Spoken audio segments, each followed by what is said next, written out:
Fernando Nakagawa já está aqui conosco para mostrar alguns desses mecanismos que o Congresso teria, né, já que tem encampado tanto esse discurso da necessidade de acertar as contas públicas, né, Naka? Seja por meio do presidente da Câmara, Hugo Mota, presidente do Senado, Davi Alcolumbre, nas várias reuniões que fizeram com integrantes da equipe econômica, e outros parlamentares também assumem esse discurso. Mas na prática também tem decisão tomada a esse respeito ou... Veja bem, muito pelo contrário. Veja bem, muito pelo contrário. Talvez seja a resposta mais adequada neste caso, Yuri. Boa tarde a você, a Débora, todo mundo que está com a gente aqui no 360. Esse debate das contas públicas está crescendo e é bom que seja grande mesmo, porque envolve todo mundo de fato. Sejam as famílias, as pessoas físicas que pagam os impostos, consomem, até as grandes empresas, passando pelo poder público, seja ele o executivo, que a gente cobra muito aqui na CNN, seja o legislativo, que a gente está falando hoje especificamente, ou mesmo o judiciário. Não tem, é como basicamente, assim, eu gosto muito de aviação e a aviação tem uma máxima. Quando tem um acidente de avião, nunca é um problema só. Geralmente é uma série de decisões ou problemas, fragilidades... Vários fatores que contribuem para um acidente. E nesse caso, o descontrole das contas públicas acaba sendo basicamente a mesma coisa. Não dá para dizer que foi uma única decisão que tem gerado problemas nas contas públicas. Não, acaba que todo mundo tem um pouco de culpa nessa história. E o Congresso também poderia dar sua contribuição neste debate, mas o fato é, o que se tem visto nos últimos meses, semestres, anos, no Congresso Nacional, não é uma pauta fiscalista, ou seja, o Congresso não tem aprovado necessariamente medidas, projetos que ajudam as contas públicas. Se lá no passado, 10 anos atrás, a imprensa usava muito a expressão pauta-bomba, que quando o Congresso punha um projeto, uma decisão que ia estourar alguns meses à frente no colo do Executivo, hoje em dia não é bem assim. A bomba não é tão grande, não é uma única bomba que gera o prejuízo. São várias medidas que vão gerando uma erosão das contas públicas. A gente separou aqui, Yuri, algumas das medidas, alguns exemplos de como o Congresso poderia ajudar. Começando do lado ali do Yuri, o fundo partidário. Isso foi tema de veto, derrubado pelo Congresso nas últimas horas. E esta medida... Na sessão de ontem. Na sessão de ontem. E essa medida especificamente tem um impacto ruim nas contas públicas? Ele tem.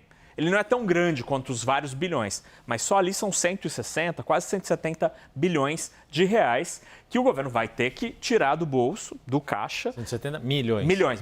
Eu falei bilhões? Estou tão acostumado com os milhões, com M de Maria. Mas são 160, 170 milhões de reais que estavam previstos não serem gastos no veto do presidente, cujo veto foi derrubado ontem à noite. Por exemplo, outro caso, a restrição ao benefício de prestação continuada, assunto que a gente está explorando muito aqui na CNN e toda a imprensa tem falado muito sobre isso. No ano passado, o Executivo tentou restringir as regras de acesso. Por exemplo, impedindo que duas pessoas da mesma família tivessem acesso a este benefício, entre outras medidas. O Congresso simplesmente não aprovou, desidratou, como dizem no jargão do Legislativo. A mesma coisa aconteceu com os supersalários. O Executivo, este governo, tentou restringir o acesso com vários mecanismos, com várias travas.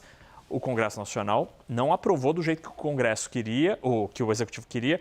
Isso reduziu muito mesmo o impacto fiscal. Tem outras coisas que estão na gaveta, Yuri, há muito tempo. O projeto de reforma administrativa, por exemplo, data um dos projetos, porque tem vários. Um deles, que é o mais consistente hoje, é de 2020, ano da pandemia, e ele é assinado por Paulo Guedes. Está lá, na quinta gaveta dos deputados e dos senadores. Ninguém está dando bola para isso. Poderiam avançar com esse texto, por exemplo, se eles realmente tivessem a fim de cortar gastos, porque a reforma administrativa tem um impacto positivo nas contas públicas. Sem contar este último item. E aqui é um item que... Esse é um intocável, né? As emendas parlamentares que, neste ano, somam 50 bilhões de reais no orçamento e que aqui não tem nenhum debate. É como se esse dinheiro saísse do caixa do governo, mas não gerasse nenhum impacto nas contas públicas. Obviamente, estou sendo irônico, porque aqui tem 50 bilhões de reais que são decididos pelos parlamentares e que é gasto como qualquer um outro e que, sobre isso, ninguém no Congresso Nacional fala. Pois é, e aí é interessante esse panorama que o NACA faz, porque ele tem desde as medidas que são simbólicas, de fato, não é essa questão aqui específica, né, do fundo partidário que vai resolver a questão de déficit primário, trajetória da dívida pública. Mas é muito simbólico que os mesmos partidos que falam que é necessário ter uma agenda mais fiscalista, na hora de defender o orçamento deles próprios partidos, não toma essa decisão mais ortodoxa. Da mesma forma, a questão dos supersalários, que há uma pressão total ali interna dentro do Congresso pelos servidores que acabam tendo alguns. Já foi pior, verdade seja dita, mas ainda tem os seus escapes. No judiciário tem muitos exemplos de salário acima do teto, o teto do salário de ministro do Supremo Tribunal Federal que não é respeitado, e por sem falar a questão das emendas parlamentares, que é aquela verba discricionária, que poderia ser uma verba mais coordenada na sua despesa, para que seja um dinheiro mais bem gasto como um todo e que muitas vezes é mais bem gasto da perspectiva e que, enfim, faz parte da política daquele parlamentar. Mas do ponto de vista da gestão pública, uma observação sobre as emendas, né? Os deputados mandam ali para suas bases e municípios são beneficiados com as emendas, é verdade.